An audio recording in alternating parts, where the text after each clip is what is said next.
আচ্ছা, ভিডিওটা শুরু করার আগেই বলি, আদৌ কি আমি এই ইউটিউবের ভিডিও বানানোর যোগ্য? যদি হয়ে থাকে একটু কমেন্ট করে জানাবে। মানে কয়েকদিন ধরে এতটা পরিমাণে কাজের চাপ, আমি তো ভিডিও বানাতেই ভুলে যাচ্ছি। চলো তোমাদের সঙ্গে শেয়ার করি যে এতদিন আমি কি কাজে ব্যস্ত ছিলাম।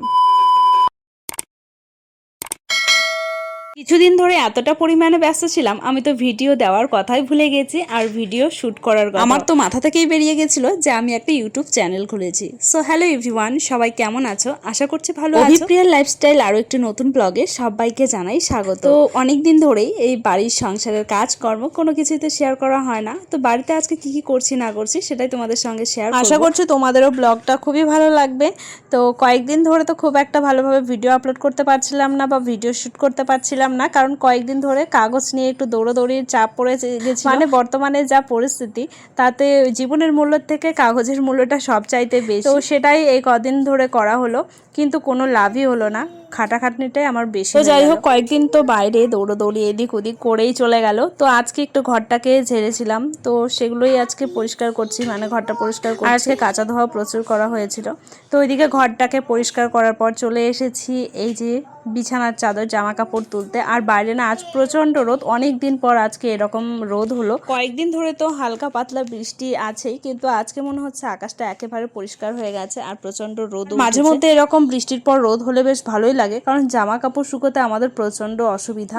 তো যাই হোক, এদিকে জল চলে এসেছিলো, তো সেগুলোই বালতিতে জলগুলো ভরে নিচ্ছিলাম, খাওয়ার জলটা ভরে নিচ্ছিলাম। তো পাপা ওইদিকে ঘুমিয়ে গেছিলো, কারণ আজকে অনেকটা সকালবেলা ও ঘুম থেকে উঠেছে। তো যার জন্য ওকে আগে ভাগে স্নান করিয়ে ঘুম পাড়িয়ে দিয়ে কয়েকদিন ধরেই খেয়াল করছি ওর শরীরটা খারাপ হওয়ার পর থেকে, মানে ওর জিদ যেন দ্বিগুণ হয়ে গেছে। খাওয়াতে গেলে না খাবে না কিছু, ওর আগে কান্নাকাটিটাই শুরু হয়ে যায়।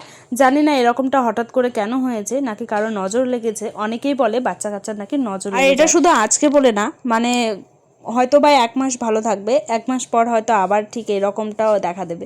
তো জানি না এরকমটা কেন। আর জানো তো, বেশিরভাগ সময় পাপার সঙ্গে এই রকমটা ঘটে থাকে।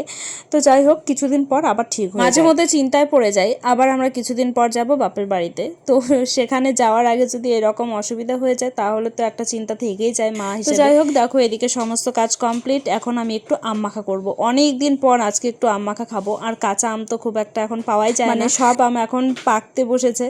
তো দেখো এই আমটাও কিন্তু খুব একটা মানে যে কাঁচা এমনটা না, মানে পেকে যাচ্ছে। দোকান থেকে কাঁচা আম নিয়ে এসেছিল, তো এই রকম দিয়েছে। তো ভাবলাম যে আজকে একটু আম মাখা করে খাই, অনেক দিন পর আজকে আম মাখা করে খাই। তো হাতের কাছে যা ছিল সেটা দিয়েই, ব্লেড দিয়েই, মানে আজকে এই আমটাকে আমি কুচিয়েছি। তো যাই হোক, চলো আমটাকে মেখে ফেলি। তো এখানে সর্ষের তেল, লঙ্কা আর লবণ আর সামান্য কিছু চিনি দিয়ে আমি এই আমটাকে মেখেছিলাম। আর তার সাথে কিন্তু একটা পাকা আমও নিয়ে নিয়েছি। চলো আমটাকে খেয়ে নেই, তো তারপর তোমাদের সঙ্গে আবার দেখা হচ্ছে। তো এখন বাজে মোটামুটি দুপুর 2টো, আর এখানে কাকিমণি মানে কাগজপত্র নিয়ে বসেছে। লক্ষ্মীর ভাণ্ডার পেতেই হবে, ঠিক আছে, অন্নপূর্ণা ভাণ্ডার পেতেই হবে। তো তোমাদেরকে দেখাই যে কাকিমণি কি কি কাগজ নিয়ে বসেছে। জুড়ে কাগজ বের করছে গাইস, অন্নপূর্ণা নিতেই হবে, তাই তো? 3000 টাকা লস করা যাবে না। সরকারি টাকা কেন ছাড়বো? এমনিতেই টেনশনে আছে যে বাংলাদেশে পাঠিয়ে দেবে নাকি, তার মধ্যে আবার 3000 টাকাটা নিতেই হবে।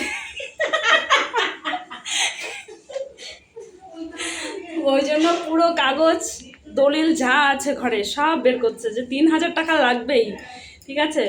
আর আমার তো এত আধার কার্ড কার্ড, ডকুমেন্টস করছি না। তো যাই হোক, দেখা কেন যাচ্ছে। ছাড়বো বন্ধুরা বলো? সরকারি টাকা নিতেই হবে, ছাড়া চলবে না। তো অনেকক্ষণ বসে বসে আড্ডা দেওয়ার পর এদিকে পাপা ঘুম থেকে উঠে গেছিলো, তো ওকে খাওয়ালাম, খাইয়ে দাইয়ে ওকে একটু রেডি করে দিলাম, কারণ ও আজকে একটুখানি যাবে, মানে ওকে ঝাড়াবে। গ্রামের দিকে কিন্তু এই সমস্ত দিক মানে বেশি থাকে, বাচ্চা কাচ্চারা থাকলে পরে ঝাড়ানো ঠাড়ানো, কিন্তু এখানে খুব একটা লোকজন পাওয়া যায় না। আর প্রত্যেকটা বাচ্চাদেরকেই কিন্তু ঝাড়ায়, এখানেও দেখি। তো এটা না খুবই উপকার আসে।